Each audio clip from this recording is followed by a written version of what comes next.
আসসালামু আলাইকুম। Politics club international Bangladesh part থেকে আমি রাজু আহমেদ খান। আমাদের নিয়ার অ্যাবাউট 50 কান্ট্রিতে আমাদের আলাদা আলাদা ভার্চুয়াল শাখা আছে, তার একটি অংশ বিশেষ বাংলাদেশ পেজ। এখান থেকে আমি কথা বলছি। আজকে আলোচনা আপনারা দেখতে পাচ্ছেন, no war we want peace, মানে আমরা যুদ্ধ চাই না, শান্তি চাই। তার আগে একটি বিষয়ে আমি আলাপ করব, সেটা হচ্ছে যে মার্কিন যুক্তরাষ্ট্র আসলে মানে কেন এত যুদ্ধ আছে, কেন এত যুদ্ধ করে সব জায়গায়, মধ্যপ্রাচ্যের সবগুলো কান্ট্রিতে লাগিয়েই থাকে যুদ্ধ বন্ধ। এর কারণ কি? আমার দরজা লাগাই দেওয়া উচিত, সব দরজা। তো যাই হোক, দরজা কি লাগাই দেবেন? বাইরে থেকে বিমান কাজের শব্দ আসছে। তো এই যে মার্কিন যুক্তরাষ্ট্রের যুদ্ধ ভাব, এর পিছনের কারণগুলো অনেকেই গবেষণা করেছে, আমরা গবেষণা করেছি, সেসব বিষয়ে আলোচনা করবো। আমাদের সাথে আছেন গ্রিনপটি বাংলাদেশের সিনিয়র ভাইস চেয়ারম্যান এবং উপদেষ্টা পলিটিক্স ক্লাব ইন্টারন্যাশনাল দার্শনিক আবু মহিম মুসা। মুসা ভাই, আপনি কেমন আছেন? জি, আলহামদুলিল্লাহ ভালো আছি। আমরা যে বিষয় নিয়ে কথা বলবো তার আগে একটু আমি কিছু একটা শিরোনাম বলে দিচ্ছি। সেটা হচ্ছে যে no war we want peace. আসলে মার্কিন যুক্তরাষ্ট্র কেন যুদ্ধ ভাব, এটা নিয়ে আমি একটা প্রতিবেদন শুনলাম, আমি নিজেও চিন্তা করলাম। মার্কিন যুক্তরাষ্ট্র হলো মূলত অস্ত্র বিক্রি করতে চায়, এবং তারা হলো তাদের দেশের মানে অস্ত্র বিক্রি করবে, যার কারণে বিশ্বের বিভিন্ন কান্ট্রিতে যুদ্ধ লাগিয়ে রাখবে। পাশাপাশি তারা আবার ওই মধ্যপ্রাচ্যের তেলগুলো যেন নিতে পারে, তাদের সব জায়গায় যেন কেনাবেচি ডলারে হয়, তাদের ব্যক্তিগত অর্থনৈতিক স্বার্থ, এই স্বার্থের কারণে মার্কিন যুক্তরাষ্ট্র বরাবরই সব জায়গায় তাদের ঘাঁটি এবং সব জায়গায় যুদ্ধ লাগিয়ে দিয়ে রাখে। এবং সেই যুদ্ধ লাগাবার জন্য তারা যে দুটো শব্দ ব্যবহার করে, সেটা হচ্ছে একটা হলো গণতন্ত্র, একটা হচ্ছে মানবাধিকার। ওইগুলো ঢাল হিসেবে ব্যবহার করে যে ওই দেশে মানবাধিকার নাই, ওই দেশে গণতন্ত্র নাই, এই বলে আরেকজনের ওকালতি করতে গিয়ে গন্ডগোল লাগিয়ে ফেলে। এটা তারপরে মধ্যপ্রাচ্যের অনেকগুলো কান্ট্রি আছে, তারা তাদের ভুলভাল বক্তব্য বোঝে না। ট্রাম্পকেই সিকিউরিটির দায়িত্ব দেয়, তেলের দায়িত্ব দেয়, অনেক কিছু। এখন সেইগুলো যেসব কারণে কিন্তু ইতিমধ্যেই সাদ্দামের পতন হয়েছে, আরো অনেকগুলো মুসলিম যে নেতা, হ্যাঁ, তাদের পতন হয়েছে, তারা তাদেরকে গাদ্দাফি সহ, সেইগুলো মার্কিন যুক্তরাষ্ট্রের ষড়যন্ত্র। নতুন করে এই খামেনিকে মারা হলো, সেখানে রেজিম চেঞ্জ করে দিয়ে নতুন সরকার তাদের মানে কি বলে এটাকে হামিদ কারজাইয়ের মতো বসে দিয়ে তারা সেই রাষ্ট্রের ক্ষমতা নিতে চায়। আপনারা দেখলেন না কিছুদিন আগে একটা দেশের রাষ্ট্রপ্রধানকে তুলে নিয়ে চলে আসলো, তাই না? আপনারা সবাই তো দেখছে এটা। যাই হোক, এখন সে বিষয়ে আপনি বলবেন, দার্শনিক আবু মহিম মুসা। ধন্যবাদ। দার্শনিক দৃষ্টিকোণ থেকে বলা হয়েছে যে মানুষ জন্মগতভাবে অপরাধ প্রবণ, এবং সে অপরাধ প্রবণতা সব মানুষের মধ্যে আছে। ইভেন আমি বলবো মহামানবদের মধ্যেও অপরাধ প্রবণতা থাকে না। যদি অপরাধ প্রবণতা না থাকে, ব্যালেন্স থাকে না। তো মহামানবরা এই অপরাধ প্রবণতাকে আপনার নিয়ন্ত্রণ করতে পারছে, কিন্তু সাধারণ মানুষ এই অপরাধ প্রবণতাকে নিয়ন্ত্রণ করতে পারছে না। সকল অপকর্মের, সকল অন্যায়ের মূল হচ্ছে যে জ্ঞানের মানে অভাব। এই জ্ঞানের অভাব থাকলে অপরাধ প্রবণতা মাথা ছাড়া দিয়ে ওঠে। দেখেন, জ্ঞানের অভাব থাকলে ওরা তো কিছু তৈরি করে কেন? এটা বিজ্ঞানের পাক না। না না, ওই জ্ঞান আবার বিজ্ঞান কিন্তু আলাদা। বিজ্ঞান হচ্ছে বস্তুর সাথে সংশ্লিষ্ট যে জ্ঞান, সেটা হলো বিজ্ঞান। বিজ্ঞানীকে জ্ঞানী বলা যাবে না। আচ্ছা আচ্ছা, তার মানে আপনি জ্ঞান বলতে বোঝাচ্ছেন কাণ্ডজ্ঞান? কাণ্ডজ্ঞান সেটা তো একটা শব্দ আর কি। জ্ঞানী হচ্ছে, আমি বলবো যে গ্রামে বিচার সালিশি করে, টিপসই দেয়, কিন্তু লেখাপড়া জানে না, সে বিচার সালিশি করে, সে হলো জ্ঞানী। তারপরও জ্ঞানী, কিন্তু জ্ঞানের পার্ট আছে সবাই নাকি কেউ গ্রামে, না সবাই না, সবাই তো না, সবাই পার্টিকুলার তাদের কোনো অক্ষর জ্ঞান নাই, মানে লেখাপড়া নাই, কিন্তু তাদের প্রকৃত সেই জ্ঞানটা আছে। এখন সেই লোক হচ্ছে একজন দুজন, একটা জ্ঞানে একজন দুজন তিনজন থাকে, তার বিচার সালিশি করে, এবং অনেক সমস্যার সমাধান তারা দিয়ে দিতে পারে পারিবারিক ক্ষেত্রে। এটা হলো পারিবারিক ক্ষেত্রে। রাষ্ট্রীয় ক্ষেত্রে যেটা, সেটা দর্শনের ভূমিকা রয়ে গেছে। দেখেন, একটা সামান্য জিনিস, ইহুদিদের যে রাষ্ট্রটা, এটা কি ওদের ছিল? এটা গাজাবাসী ছিল, তাই না? আমি যতটুকু জানি। সেটাকে দখল করে নিল কি আপনার বৈদেশিক সাহায্য নিয়ে, রাষ্ট্রের সাহায্য নিয়ে দখল করলো। দখল করতে করতে একদম জর্ডান পর্যন্ত চলে গেছে। আপনার জর্ডানের দখল করছে, আর গাজার কতটুকু আছে সেটা দখল করার জন্য আপনার উঠি পড়ে লেগেছে। কেন? এটার সমাধান হলো ইসরায়েলের উচিত গাজাকে স্বীকৃতি দেওয়া, তোমরা শান্তিতে থাকো, আমাদের তোমরা ডিস্টার্ব করে না। তো ওদের তো ডিস্টার্ব করছে না। গাজাবাসী এখন যুদ্ধ করতেছে কেন? ওদের অস্তিত্বের প্রশ্ন। ওদের তো এই যে ইহুদি রাষ্ট্র, তাদের তো অস্তিত্বের প্রশ্ন না, তারা অন্যের জায়গা দখল করার জন্য চেষ্টা করছে। তো ফলে উভয় পক্ষেরই কিন্তু দারুণভাবে ক্ষতিগ্রস্ত হচ্ছে। এর মধ্য থেকে আবার আমেরিকা এই করেছে। তো একটা কথা আমি বলছি, মানুষ জন্মগতভাবে অপরাধ প্রবণ। এই অপরাধ প্রবণতার কারণে আপনার আমেরিকা কি করলো? আমেরিকার হলো সে বিভিন্ন দেশে ঘাঁটি তৈরি করলো, সেনাঘাঁটি বিভিন্ন দেশে। আপনি দেখেন এই সেনাঘাঁটি তৈরি করলো, সেখানে যেখানে তেল আছে সেখানে সেনাঘাঁটি, অনেক সেনাঘাঁটি করলো। এখন এই যুদ্ধ জড়ায় তার যেখানে মধ্যপ্রাচ্যে যতগুলো সেনাঘাঁটি আছে তার উপরে হামলা করছে ইরান। অনেক ক্ষতি হচ্ছে, যদিও প্রকাশ করছে না। একটা মার্কিন যুক্তরাষ্ট্রের সঙ্গে একটা চুক্তি করে তো সেনাঘাঁটি করেছে যে আমাদের নিরাপত্তা, কিন্তু মার্কিন যুক্তরাষ্ট্রের নিরাপত্তা দিতে পারেনি। ইরান অত্যাধুনিক ক্ষেপণাস্ত্র দিয়ে সেগুলো ধুলাই করছে। না, সেটাই আর কি। এখন তো কর্তৃপক্ষ তো সে চেষ্টা করবি। এখন যেহেতু ইরানের সাথে লেগে গেছে, আপনার আমেরিকার তো এখানে আসার কোনো যুক্তিই নেই আপনার এর সাথে যুদ্ধ করার জন্য। মানে এই অপরাধ প্রবণতা এমন একটা পর্যায়ে চলে গেছে যে রাষ্ট্রীয় পর্যায়ে চলে গেছে। আমেরিকা ইচ্ছে করলে সারা পৃথিবীতে একটা শান্তির সুবাতাস বই দিতে পারে, তাদের পলিসি চেঞ্জ করে। একটা দেশের নির্বাচিত রাষ্ট্রপ্রধান ভেনেজুয়েলার রাষ্ট্রপতি তুলে নিয়ে চলে গেল, এটা কোনো কথা হলো? এটার মধ্যে কোনো ন্যায় নীতির ব্যাপার আছে? কারণ সেইটা হলো দর্শন বলতেছে মানুষ জন্মগতভাবে অপরাধ প্রবণ। এই অপরাধ প্রবণতার কারণেই তারা এ ধরনের কাজকর্ম করতে পারে। কিন্তু তাদের ক্ষতি হচ্ছে না। যে যুদ্ধ জড়াই গেছে, আমেরিকার কম ক্ষতি হয়েছে। এখন যে কথা হরমুজ প্রণালীতে যে বন্ধ করে দিল, এতে কি হলো? তেলের দাম বাড়িয়ে গেল সারা পৃথিবীতে। এখন নতি স্বীকার করছে আমেরিকা এটা মীমাংসার জন্য। আমেরিকা কি ইরান বলছে যে না, আমরা কি করবো না, যুদ্ধ চালাই যাবো। তাহলে কি হলো? কন্ডিশন দিয়েছে ইরান, ফর্মুলা মানে শর্ত দিয়েছে, এই শর্ত তোমরা আমাদের নাক গলাবো না, তোমরা আমাদের পারমাণবিক বোমা নিয়ে কথা বলবো না, এরকম 4-5টা শর্ত দিয়েছে। এখন অবশ্যই শর্ত দেবে। তুমি তোমার বোমা থাকবে, আমার থাকবে না, এটা তো হতে পারে না। তুমি আমারটা মাইনে নিশ্চয় করো, তুমি তোমার বোমা সব ধ্বংস করো, তারপরে আমারটাই করো। সবচেয়ে বড় কথা যে এখন মার্কিন যুক্তরাষ্ট্রের পাশে তার মিত্র রাষ্ট্রগুলোও নাই। স্পেন তো আগেই না করে দিয়েছে, সেক্ষেত্রে আরো অন্য এরা কিন্তু বুঝতে পারছে যে এই আমেরিকার সাথে জড়িয়ে আমাদের ক্ষতি হবে, সেটা যে বুঝতে পারছে, এটা হলো তাদের জন্য প্লাস পয়েন্ট। আর না আসা উচিত না। ঠিক আছে, তোমার যদি এত অপরাধ প্রবণতা থাকে, তোমার যদি এত চুলকানি থাকে, তুমি যুদ্ধ করো। আমরা 2,000-2,500 সৈন্য পাঠালো, স্থল সৈন্য, মানে নৌবাহিনীর সদস্য যারা পদাতিক না ইরানে ঢুকছে, একে ঢুকতে পারবে নাকি এই ট্রাম্পের এই মিশন ব্যর্থ হবে? না, ঢুকতে হয়তো পারবে, কিন্তু তারা প্রাণ নিয়ে ফিরে যাবে কিনা সেটা হলো কথা। আমেরিকা আপনার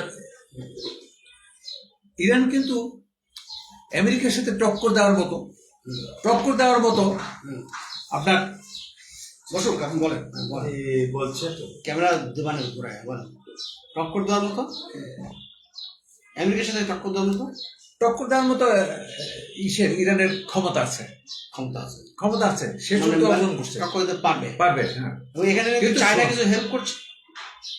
এখন ভিতরগতভাবে তো হেল্প করে এখানে বিশ্লেষক চায়না, তারপরে রাশিয়া। প্রথম দিক দিয়ে ইরানের যে গতি, মানে প্রথম দিকে মিসাইলের যে গতি বা যে এখন তার থেকে আরো শতগুণে বেড়ে গেছে। তার মানে কেউ কেউ বলছে যে ভিতরে ভিতরে যেমন চায়না তাদেরকে লজিস্টিক সাপোর্ট দিচ্ছে কৌশলগত, এবং সেই সাথে রাশিয়া নাকি আবার অনেক ইনফরমেশন দিয়ে দিচ্ছে। হ্যাঁ, এটার কারণে আরো বেশি শক্তিশালী হয়ে গেছে। এরা দিচ্ছে এদের নিজের স্বার্থের জন্য ইরানকে সাপোর্ট দিচ্ছে। আচ্ছা আচ্ছা। তো এই হলো ঘটনা। তো এই যুদ্ধের শেষ কোথায়, মানে এখন কি ট্রাম্প কি একটা শেষমেশ কি এটাকে পারমাণবিক যুদ্ধের দিকে যাবে? এই মুহূর্তে যাবে বলে আমার মনে হয় না, আরো একটু সময়ের ব্যাপার আছে, কারণ যুদ্ধ শুরু হয়ে গেছে। উত্তর কোরিয়া তো হুমকি দিয়ে দিচ্ছে। না না, যুদ্ধ কিন্তু পারমাণবিক যুদ্ধ শুরু হয়ে গেছে। না, উত্তর কোরিয়া হুমকি দিছে। হুমকি দিলে তো হবে না। না, আরে আমার কথাটা বোঝেন। কি বলছে? আমার কথাটা বোঝেন না। বুঝলাম তো, আপনারা তো বুঝছি। যুদ্ধ, তৃতীয় বিশ্বযুদ্ধ শুরু হয়ে গেছে। তা হোক, আমি পারমাণবিক কথা বলছি। মানে পারমাণবিক, আপনি আমার কথা বুঝতে পারছেন না, আপনি অন্য লাইনে চলেছেন। যুদ্ধ শুরু হয়ে গেছে, তৃতীয় বিশ্বযুদ্ধ, সেটা আমি একই করছি। শেষ হবে পারমাণবিক আপনার সাথে আমি একমত। তৃতীয় বিশ্বযুদ্ধ পারমাণবিক শুরু হয়ে গেছে, এটা শিওর। হ্যাঁ, কারণ এটা তো বহু দেশের সাথে গন্ডগোল। আপনার তৃতীয় বিশ্বযুদ্ধ বলা চলে। আইনস্টাইন কি বলছে? তৃতীয় বিশ্বযুদ্ধ হবে কিনা জানি না, চতুর্থ বিশ্বযুদ্ধ হবে ইট পাটকার রদ দিয়ে। তার মানে চতুর্থ বিশ্বযুদ্ধের প্রশ্নই হবে না, এমন ভাবে। কিন্তু বললেন যে আমি আপনার কথা আমি একমত। আপনি তো বললেন যে আপনার কথা বুঝতেছেন না, আমি তো আপনার কথা বুঝছি এবং একমত যে তৃতীয় বিশ্বযুদ্ধ শুরু হয়েছে। কেননা যদি শুধু ইসরায়েল এবং ইরানের সাথে যুদ্ধ হতো, এটা বিশ্বযুদ্ধ বলতাম না। এক দেশ বিভিন্ন দেশে ইনভলভ হয়ে গেছে, বিশ্বযুদ্ধ এটা একদম স্বীকৃত সত্য কথা। কিন্তু পারমাণবিক যুদ্ধের দিকে যাবে কিনা অনেক সময় অনেকে ধারণা করছে যে, যদিও মার্কিন যুক্তরাষ্ট্রকে উত্তর কোরিয়াটা হুমকি দিচ্ছে যে তুমি যদি পারমাণবিক যুদ্ধ চিন্তা করো, মাথায় ভুলেও চিন্তা করো, তাহলে কিন্তু আমি এটার জবাব দিব। তার মানে একটা ব্যালেন্সিং এখানে আছে। তো তার মানে এই কথা থেকে এটাই প্রমাণ হয়। আমি এই কথাই তো বললাম যে এই কথাতে এটা প্রমাণ হয় যে আসলে পারমাণবিক সক্ষমতা অনেক দেশেই থাকা উচিত। হ্যাঁ, নাহলে এটা ব্যালেন্সিংটা থাকবে না। উচিত না। এমন একটা দিন আসবে যখন ক্ষুদ্র ক্ষুদ্র দেশগুলো পারমাণবিক অস্ত্রের। কিন্তু আপনি যে আইন স্ট্যান্ডের কথা বললেন, জানি না উনি আইন মেনে বলেছেন কিনা, যে তৃতীয় বিশ্বযুদ্ধের কথা বাদ দিয়ে চতুর্থ বিশ্বযুদ্ধ হবে, তখন লাঠি সোটানের যুদ্ধ হবে। এর মধ্যে কি সব ধ্বংস হয়ে যাবে? একদম শেষ হয়ে যাবে পারমাণবিক। আমরা থাকবো না, আমরা তো থাকার প্রশ্নই ওঠে না। আপনি তো তবে না, কেউ থাকবে না। একটা পত্রিকাতে পেন্টাগন একটা বোমা তৈরি করছে। এই বোমাটা যদি বাংলাদেশে ছেড়ে দেওয়া হয়, তাহলে 5 দিন থাকবে অন্ধকারে নিমজ্জিত হয়ে। ইন্টারনেট থাকবে না, আপনার মানে থাকবে না, পারমাণবিক বোমা মারলে কি হবে সেটা আমরা ইউটিউবে অনেকগুলো সম্ভাব্য দেখেছি। হ্যাঁ, তো অনেকেই আমার কাছে বলেছে যে পেন্টাগন কি মানে প্লুরাল নাকি সিঙ্গুলার নাম্বার, লাস্টে গন আছে পেন্টাগন, তাহলে পেন্টাগন এটা তো ইংরেজি শব্দ। ইংরেজি শব্দটা আপনি এইগুলো নিয়ে আপনি এটা হাস্যকর। না, হাস্যকর কোনো পেন্টাগনকে জাতিসংঘ কি যারা কি এরা কি সত্যিকার মার্কিন যুক্তরাষ্ট্রের বাইরে যতগুলো স্টেক হোল্ডার আছে, মনে করেন মানবাধিকার কমিশন বলেন, তারপরে আপনার জাতিসংঘ বলেন, তারপরে বলেন নাসা বলেন, পেন্টাগন বলেন, যারা সবাই তো মার্কিন যুক্তরাষ্ট্রের দালালি করে। সেটাই তো কথা। এই যে একটা প্রস্তাব আসে, মার্কিন যুক্তরাষ্ট্র ভেটো পাওয়ার দিয়ে ওইটা বন্ধ করে দেয়, তাহলে এই ভেটো পাওয়ারের পরিবর্তন না। আসলে জাতিসংঘকে নিয়ন্ত্রণ করছে আমেরিকা যা বলে সেটাই। মানে আমি আপনার আলোচনাটাকে আরো চমকপ্রদ করার জন্য বলি। অনেকে বলে না যে নেতানিয়াহু, তা আমি তো একদিন বললাম যে ও তো নেতাই না, ও তো খেতা। নেতানিয়াহু মারা গেছে, এটা শুনছেন? একটা এআই ছবি আসছে, ভিডিও, তার 6টা আঙ্গুল দেখা যাচ্ছে। তখন জনগণ, বিশ্বের মানুষ হইচে পড়ে গেছে, এটা এআই ভিডিও, তাহলে 6টা আঙ্গুল কোত্থেকে আসবে? এই গতকালকে বা গত পরশু নেতানিয়াহু একটা কফি হাউসে দাঁড়ায় চা খাইতে কফি খাইতে তার আঙ্গুল দেখাইছে, এই দেখো আমার 10টা আঙ্গুলই আছে। এটাও এআই টেকনোলজি কিনা জানি না, তবে মার্কিন যুক্তরাষ্ট্র বরাদ দিয়ে মার্কিন যুক্তরাষ্ট্র নিজেই এটা নেতানিয়াহুর মৃত্যুর সংবাদ প্রচার করছে। সেই খবরটাও নিউজ ফেক কিনা সেটাও আমরা জানি না। আপনার কাছে কোনো ধারণা আছে? এটা তো ইউটিউবে মানে অনেক মিথ্যা সংবাদ। নেতানিয়াহু কি মারা গেছে কি জানে, এটা বোঝা যাচ্ছে না, এটা ওইভাবে অনুমান করা। আচ্ছা, আপনার কি রাগ বেশি নাকি আপনার মানে মেজাজ করা কিনা সেটা জানতে চাচ্ছি। সেটা প্রসঙ্গে তো মানে আমি দেখছি যে আপনার মেজাজটা তো নিয়ন্ত্রিত মেজাজ, আপনার মধ্যে খেপেন, ঠিক আছে, এটা দরকার আছে, কিন্তু ট্রাম্পের মেজাজ তো নিয়ন্ত্রিত না, এটা তো খেপাচ্ছে। ওকে ওই যে একটা বললাম না যে মানুষ জন্মগত ভাবে অপরাধ করবো না, এখন ও যেটা বুঝছে সেটাই আর কি, মনে হয় আমি সবকিছু দখল করে নেবো, এই যে প্রবণতা। আপনি অ্যাপিস্টিনের নাম শুনছেন? অ্যাপিস্টিন ওই যে একটা আইল্যান্ডে সব বাচ্চা বাচ্চা শিশুদেরকে নিয়ে এখানে বিভিন্ন দেশের রাষ্ট্রপ্রধানরা ওইখানে আকাম কুকাম করছে, খবর পাইছিলেন? আমি জানি এটা তো বিরাট ব্যাপক হচ্ছে পড়ছে। সেখানে ট্রাম্পকেও দেখা গেছে, কেউ কেউ বলাবলি করছে, ওখানে মোদিকেও দেখা গেছে, আবার কেউ বলছে যে আমাদের ডক্টর মোহাম্মদ ইউনূসের নাম নাকি 15-16 বার উচ্চারিত হয়েছে, দেখা যায় না উচ্চারিত হয়েছে। এই অ্যাপেস্টিনির কিন্তু ট্রাম্প বলছে এগুলো সব ভুয়া, এই বন্ধ করো, কিন্তু সেখানে কিন্তু একটা ষড়যন্ত্র হয়েছিল ট্রাম্প সহ। ওখানে কোনো কারণে গবেষণার জন্য স্টিফেন হকিংকেও নেওয়া হয়েছিল, যে ওখানে একটা প্ল্যান হয়েছিল যে অ্যাপেস্টিন চাইছিল, ট্রাম্প এরা চাইছিল সেখানে তাদের ডিএনএ ডুপ্লিকেসি করে সেখানে এমন কিছু মানুষ তৈরি করা যাতে অসংখ্য ট্রাম্প পৃথিবীতে ছড়া যায়। ট্রাম্পের মতো পাগলের সংখ্যা বেড়ে গেলে কি হতো অবস্থা। তো এই অ্যাপেস্টিন সম্পর্কে আপনি এখনো কোনো তথ্য পান নাই? আমি নেট থেকে এই 2 মাসের উপরে আমি অনেক দূরে, নেট থেকে পাচ্ছি না। তো কাজে তাহলে আমরা একটু ওই মার্কিন যুক্তরাষ্ট্র থেকে বাংলাদেশে আসতে পারি কিছু খবরে। না, কোন বিষয়ে? বিষয়টা হচ্ছে যে খাল খননের জন্য দিনাজপুর গিয়েছেন তারেক রহমান, তার বাবাও খাল খনন করে অনেক নাম করেছেন। আমি বলবো শুধু খাল খনন না, নদী খনন করা একান্ত প্রয়োজন। নদীগুলো একদমই হয়ে গেছে। যেমন আমার জেলায়, 2 জেলায়, বরিশাল এবং জালকাঠি জেলার মাঝখানে একটা কালিজিরা নদী। আচ্ছা, আপনাকে আমাকে অনেক ভালো লাগে, কারণ কি জানেন? কারণ যে আপনি শুধু দেশি না বিদেশি না, আপনি সব আধ্যাত্মিক জগৎ সব খবরই রাখার চেষ্টা করেন। আপনার 2 মাস যে নেট নাই, এটা আমাদের জাতির জন্য একটা লজ্জাজনক। আপনারা তো একজন দার্শনিক, যিনি পৃথিবীর শেষ দার্শনিক। আমরা চাই যে আপনার এখানে আমরা একটা ওয়াইফাই লাগিয়ে দেবো আপনার অফিসে, মানে রাউটার। এই যে কদিন আগে যে একটা ফ্যামিলি কার্ড উদ্বোধন হলো, সে খবর কি আপনি দেখেছেন? উদ্বোধন সে আমি শুনেছি। ফ্যামিলি কার্ডের একটু পরিচয় করে নিই তার আগে। এই যে সিরাজুল ইসলাম সবুজ ভাই, উনি গ্রিন পার্টি বাংলাদেশের সাংগঠনিক সম্পাদক, আমাদের সঙ্গে আমাদের আলোচনায় আছেন। এই ফ্যামিলি কার্ডের সবাইকেই মোটামুটি দল মত নির্বিশেষে সবাইকে দেওয়ার চেষ্টা করেছে। তো একজন ভদ্রমহিলা ফ্যামিলি কার্ড পেয়ে জয় বাংলা জয় বঙ্গবন্ধু বলেছে। আপনি শুনছেন এটা? কেন শুনছেন? এটাতে 2 রকম ভাবে ঘটনা বোঝা যায় যে এই তারেক রহমান এটাকে মানে কোনো দলীয় পরিচয় দেয় নাই, এটা প্রমাণ হয়, তাই না? কিন্তু পরবর্তী খবরটা আমি এখনো হাতে পাইনি, হয়তো সেখানে কোনো সেন্সর হয়েছে কিনা বা এই সরকারের কোনো চাপে আছে কিনা, কিন্তু আমি কোথাও না কোথাও একটা আবসা খবর পাইলাম যে জয় বাংলা জয় বঙ্গবন্ধু বলছে যে নারী, সেই নারীর কপালে নাকি একটা শনির দশার একটা আলগা খবর পেয়েছে। আমি সঠিক জানি না, হয়তো তার সেই কার্ড ফিরিয়ে নেওয়া হয়েছে কিনা আমি জানি না। এ ব্যাপারে আপনার কোনো ধারণা আছে? আমার ধারণা নাই, তবে ফিরিয়ে নেওয়া ঠিক হবে না।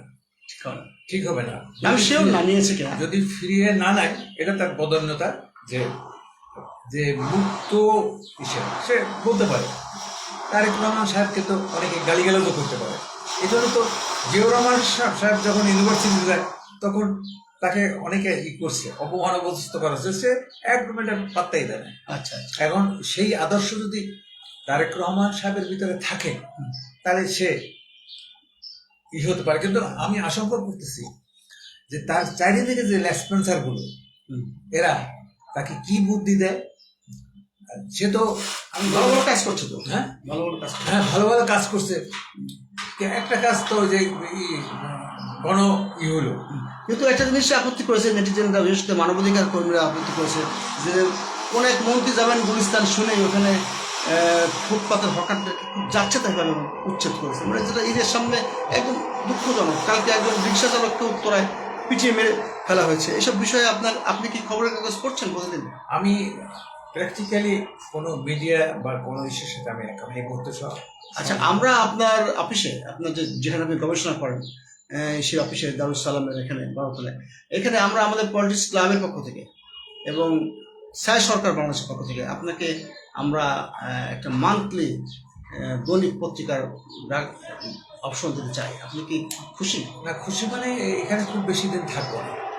যেখানে থাকেন আপনি, যেখানে থাকেন, এটা আপনি নাই বললেন অপরিলে, আপনি যেখানে অফিস থাকবেন সেই অফিসে আমরা আপনাকে তথ্য প্রযুক্তি মানে তথ্য প্রযুক্তির সঙ্গে সংযুক্ত করতে চাই এবং আপনাকে আমরা দৈনিক পত্রিকা প্রোভাইড করতে চাই। আমি এ বিষয়ে আপনার মন্তব্য? আমি এই মিডিয়ার সাথে সংযুক্ত থাকতেই হবে। যদি নতুন নতুন জিনিস আছে দর্শনের গবেষণার ব্যাপারে, আমি বলছি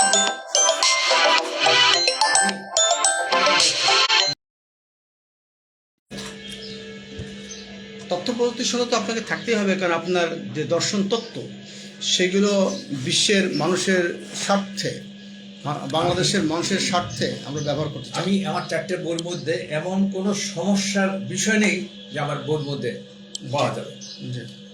তো এবার নতুন নতুন সমস্যা হলে তার সমাধান আমাকে খুঁজতে হয়, গবেষণা করতে হয়। ঠিক আছে, আপনার দর্শন তত্ত্ব আমরা ছড়িয়ে দিতে চাই সারা বিশ্বব্যাপী। সে সাথে আপনার না, এখন বইগুলো এই যে- ইংরেজি অনুবাদ করা আছে? হ্যাঁ, ইংরেজিতে অনুবাদ করা আছে? না, ইংরেজিতে আমার অস্তিত্ববাদ ও নাস্তিকতা বইটা অনুবাদ করে, এই একটা বিশেষ কথা বলি যে অনুবাদ করে আমি একটা আমেরিকান পাবলিকেশনের একটা পেলাম, আছে লিঙ্ক। বলে ফর্ম পাইলাম, হুম, সেখানে সাবজেক্টে লিখে দিলাম হুম। আপনার এই ফিলোসফি। আচ্ছা, ওরা খুব ইন্টারেস্ট হয়ে 3 দিনের মাথায় বললো যে send your manuscript not less than 30 pages. আচ্ছা। আমি জ্ঞান মেধার পার্থক্য, কোন কোন প্রাণীর কোন কোন জ্ঞান আছে, হুম। এবং প্রেম ভালোবাসা নিয়ে 3টা বিষয়ের উপরে 40 পৃষ্ঠার একটা ম্যানুস্ক্রিপ্ট পাঠাইলাম। পিডিএফ? হ্যাঁ, হুম। পিডিএফ করে পাঠাইলাম। হুম। ওরা 10 দিনের মাথায় আমাকে ডিড অফ এগ্রিমেন্টের পাঠাইছে 13 পৃষ্ঠা। আচ্ছা। হ্যাঁ, সেখানে বিস্তারিত কতজন স্টাফ আছে, কে কার কি ভূমিকা, কোথায় কত বিক্রি করে, আমাকে ইনিশিয়াল স্টেজে $1000 দেবে। আচ্ছা। তবে একটা শর্ত হলো, editing is mandatory but strongly recommended. হুম। তুমি যদি এডিট করে দাও ওয়েল অ্যান্ড গুড, আর আমরা এডিট করলে খরচ দেওয়া লাগবে। পার ওয়ার্ডে 50 টাকা। আচ্ছা, বাংলাদেশ টাকা? হ্যাঁ, 50 টাকা দিলে আপনি চিন্তা করতে, এই ওয়ার্ড বসে বসে আমার পুরা $1000 নিয়ে নেবে। না, কিন্তু টাকা তো আপনার না, আপনারই দিয়েছে, আপনার ওখান থেকে কিছু না, editing বলছিলাম যে এটা নিয়ে নাও, এটা এখান থেকে কেটে নিয়ে নাও। ওরা বলছে যে যারা এডিট করবে তার বাইরের লোক, এখানে যেমন পুরো প্রিন্টার থাকে charge। বাইরের লোক। এডিট যারা করবে তাদেরকে পেমেন্ট করতে বলছে আপনাকে। হ্যাঁ, তো এটা তো একটা শুভঙ্করের ফাঁকি হতে পারে। শুভঙ্করের ফাঁকি না কিছু আমি জানি না, দেখা যাচ্ছে আপনার কাছে এডিটিং চার্জ বেশি নিয়ে গেল, পরে আপনার আসল নিয়ে টানা। আর সেইটাই হতে পারে, হতে পারে। আমি তো এ পর্যন্ত 18 বার চিঠি হয়েছি। আমি আজকের এই 6 লাখ টাকা দিয়ে জমি কিনেছি হ্যাঁ। উত্তরাতে, হ্যাঁ। বুঝলেন? 10 বছরে সেই জমির দাম বাড়ি গেছে আপনার 80 লক্ষ টাকা। আচ্ছা, আচ্ছা। যার কাছ থেকে কিনছি সেই জমিটা দখল করে নিচ্ছে, এটা অবস্থা। এইটা নিয়ে এত দৌড়দৌড়ি করছি, আপনার উদ্ধারের কোনো উপায় নেই। পরে আমি পুলিশের সাহায্য নিয়ে উদ্ধার করলাম। এটা জানাজানি হলো। এখন এ বলে এখানে টাকা রাখো, ও বলে ওইখানে টাকা রাখো, আছে এমন সব লোক করছে। আমি পরে রাখলেন যুবক? এই যুবকে রাখলাম। যুবকে রাখার পরে এই যুবকটা আমি বলবো, যুবকে আমার 50 লাখ টাকা গেছে। তারপরও আমি যুবকের দোষারোপ করবো না। যুবক যে প্রোগ্রাম স্যার প্রত্যেকটা জেলায় জেলায় তারা জমি কিনছে, তারা প্রতারণাও করেনি, হয়তো অনিয়ম করেছে। কিন্তু আপনার টাকা কি পরে ফেরত পাবেন? পরে পাবো কিনা জানি না, এই জন্য পরে ফেরত পাবেন কিনা সে চেষ্টা করবেন না? এই সরকারের কাছে বলবেন না? না, সরকারের কাছে আমি কিভাবে বলবো? আমি চেষ্টা করছি। এই যে আপনি, সরকার তো আপনার প্রোগ্রাম শুনবে, আপনি সরকারের কাছে বলবেন না, সেটাই আর কি। সরকার যদি নেয় যে একজন দার্শনিক আজকে না খেয়ে থাকে, আমার তো এই টাকা দেওয়ার পরে আমার আর অস্তিত্ব নেই। এটার কোনো ডকুমেন্টস আছে আপনার হাতে? ডকুমেন্ট অবশ্যই আসে। তাহলে আমরা সরকারের সংশ্লিষ্ট কর্তৃপক্ষকে অনুরোধ করব যে যিনি একজন প্রশাসনিক ছিলেন, চাকরি থেকে অব্যাহতি নেওয়ার পর টাকা পয়সা একটা জায়গায় ইনভেস্ট করেছিল, সেটার নাম হচ্ছে যুবক। সেখান থেকে কীভাবে উদ্ধার করা যায় সরকারের সংশ্লিষ্ট কর্তৃপক্ষ ভেবে দেখবেন। দেশ এবং জাতির উদ্দেশ্যে আপনার শেষ বক্তব্য কি যুদ্ধ নয় শান্তি, যেটা ছিল শিরোনাম, no war we want peace. এটা আমি আমেরিকাকে বলবো, গ্রামকে বলবো, তার এই যে মানসিকতা চেঞ্জ করার জন্য, এটাই আমি বলবো। এই যুদ্ধবাজদের মানসিকতা চেঞ্জ করার জন্য, এবং এটা কমার্শিয়াল দৃষ্টিভঙ্গিতে দেখে সারা বিশ্বের যুদ্ধ লাগিয়ে তারা তাদের ডলার চালায়, তাদের অস্ত্রবিক্রি করে। এই টেন্ডেন্সি থেকে মার্কিন যুক্তরাষ্ট্র ফেরত আসে, সেই কামনা করছি। আপনাকে অসংখ্য ধন্যবাদ। আপনারা যারা আমাদের সঙ্গে আলোচনা করতে চান, আমাদের বিভিন্ন পলিটিক্স ক্লাবের পেজ আছে, এবং সেই সাথে আমাদের আরও অনেক মানে মুখোমুখি আলোচনার টেবিল আছে। আপনারা যোগাযোগ করবেন, কথা বলবেন। যার যতটুকু তথ্য ভাণ্ডার সেগুলো আমরা আদান প্রদান করি, এবং বাংলাদেশকে তথা বিশ্বকে একটি শান্তিপূর্ণ স্থান হিসেবে তুলে ধরতে চেষ্টা করি। আমাদের এই স্লোগান, এই কথা, no war we want peace এই প্রতিপাদ্যের উপর ভিত্তি করে আজকের আলোচনা এখানে শেষ করছি।